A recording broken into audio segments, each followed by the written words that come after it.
Sangeetha Devulapalli. First of all Das సార్కి and మేడంకి great knowledge అనేది ఫస్ట్ దాస్ సార్ ఇవ్వడం జరిగింది మనకి.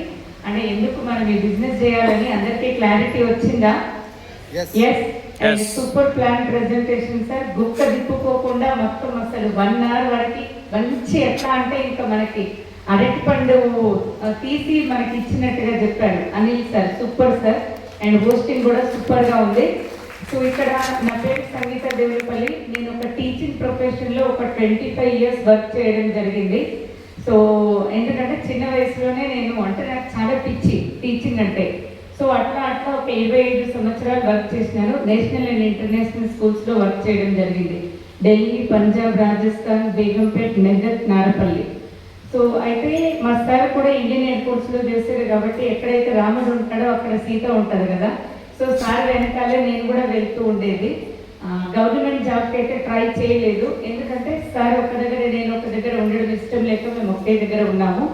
అయితే ఈ అవకాశం అనేది సార్ ఇందాక చెప్పారు కదా, ఎప్పుడైతే మనకి దురదృష్టం అనేది నెత్తి మీద వచ్చి ఉంటుందో అప్పుడు మనం అవకాశం తీసుకోలేమని 2012లో మా దగ్గర కూడా వచ్చింది. మా సార్ వాళ్ళ ఫ్రెండ్ చెప్పిండ్రు.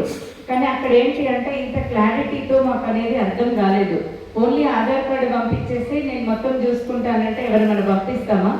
లేదు కదా. ఆ భయ్య ఏమనుకున్నాడంటే నాకు హిందీ రాదేమో, బాబీతో నేనేం మాట్లాడాలనుకుని ఫాలో అప్ అనేది మళ్ళీ మమ్మల్ని చేయలేదన్నట్టు. అర్థమవుతుందా? సో తర్వాత కట్ చేస్తే ఏంటంటే నేను ఎప్పుడైతే గోల్డ్ డైరెక్టర్ అయ్యి సికింద్రాబాద్కి వెళ్ళానో అక్కడ ఆ భయ్య కూడా ఉన్నారు, మేము కూడా ఉన్నాం అన్నట్టు. అంటే అక్కడ చూడండి మనం ఎప్పుడు వచ్చామనేది కాదు, బుల్లెట్ దిగిందా లేదా అని చెప్తారు చూడండి. అవునా కదా? లేట్గా స్టార్ట్ చేసినా కానీ మేము లేటెస్ట్గా ఇక్కడికి రావడానికి కారణం ఏంటి అంటే మా uplines and mentors, next winning team education system ఏదైతే ఉందో అది. నెక్స్ట్ ఏంటంటే ఇప్పుడు మనకు వచ్చేది జనవరి 9, 10, 11. ఇందాక దాస్ గారు చెప్పారు కదా మన పేరు ఏంటి అంటే ఈ 3. అవునా కదా?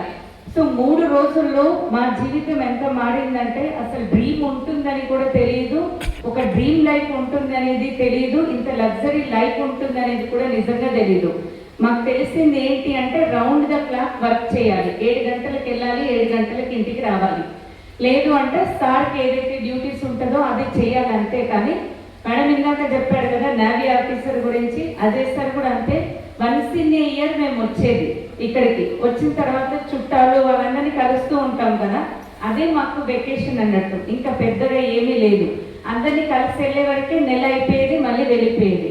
అంటే అక్కడ టైం ఫ్రీడమ్ అనేది లేదు అండ్ మనీ ఫ్రీడమ్ కూడా లేదు. సెక్యూరిటీ ఉందా అంటే అసలు ఫైనాన్షియల్ సెక్యూరిటీ ఉంటుంది అండ్ డబ్బును రీక్యాపిటలైజ్ చేయాలనేది కూడా తెలియకుండానే గడిచిపోయింది.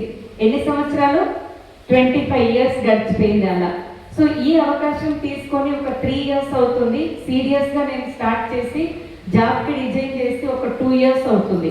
ఈ 2 yearsలో చూడండి ఒక కారు ఉన్నప్పటికీ ఇంకొక కారు నేను మా సార్కి గిఫ్ట్ ఇచ్చినాను, బర్త్డే గిఫ్ట్.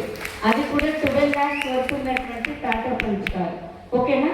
సార్ నన్ను తీసుకెళ్ళాలి కదా, నేనే సార్ని తీసుకెళ్ళాను దుబాయ్కి. బాగుంటుందా? బాగుండదా? సో 2 సార్లు గోవా వెళ్ళి రావడం జరిగింది, ఒకసారి థాయిలాండ్ కూడా వెళ్ళి రావడం జరిగింది. మళ్ళీ ఇప్పుడు ఫిబ్రవరిలో టీంతో పాటుగా ప్రతి ఒక్కరిని తీసుకొని వెళ్ళేటువంటి ప్రయత్నం తప్పకుండా చేస్తాం.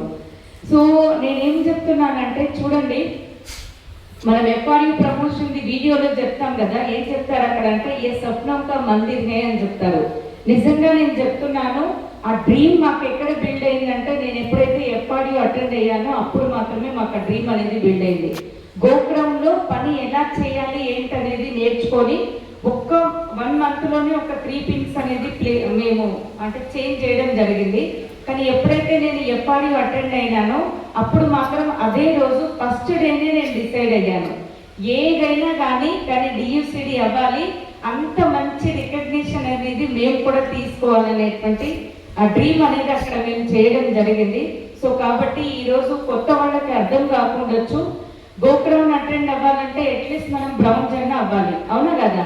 కానీ కొత్తగా వచ్చినటువంటి ప్రతి వ్యక్తి కూడా అసలు ఎఫ్ఆర్యూ అంటే ఏంటి మీ అప్లైన్కి అడగండి. అర్థమవుతుందా మీకు? కానీ ఒకవేళ డ్రీమ్ అంటే తెలియదంటే ఎఫ్ఆర్యూకి రండి. మీ దశ దిశ మారాలంటే మాత్రం ఎఫ్ఆర్యూకి రండి. మనం ఉన్న స్థానాన్ని నుండి ఉన్నత స్థానానికి మనం మారాలంటే మాత్రం ఎఫ్ఆర్యూకి రండి. ఎప్పాడు అనగానే నాకు దాస్ సార్ది ఒకటే గుర్తొస్తుంది. ఏం చెప్తాడు సార్ అంటే, మనం పచ్చి మొద్దు ఉంటుంది కదా, కట్టే ఉంటుంది కదా, దాన్ని కూడా తీసుకెళ్ళి బగబగ మండేటువంటి అగ్నిగోళంలో పెడితే అది కూడా మొత్తం మండుతుంది అని చెప్పేది. అసలు ఇంత పవర్ ఏముంటుంది అది తెలుసుకుందామని మేము వెళ్ళాము. కానీ నిజంగా చెప్తున్నాం, ఒక వ్యక్తి కాదు, ఒక శక్తి లాగా మేము మారినాం ఈరోజు. అండ్ మీ ముందు ఇంత సక్సెస్ తీసుకున్నామంటే మాత్రం ఆ ఎప్పాడునే. సో మీరు కూడా 9, 10, 11 క్యాలెండర్లో సేవ్ ద డేట్ అని వస్తుంది కదా, save these dates in your calendar. Thank you and back to host.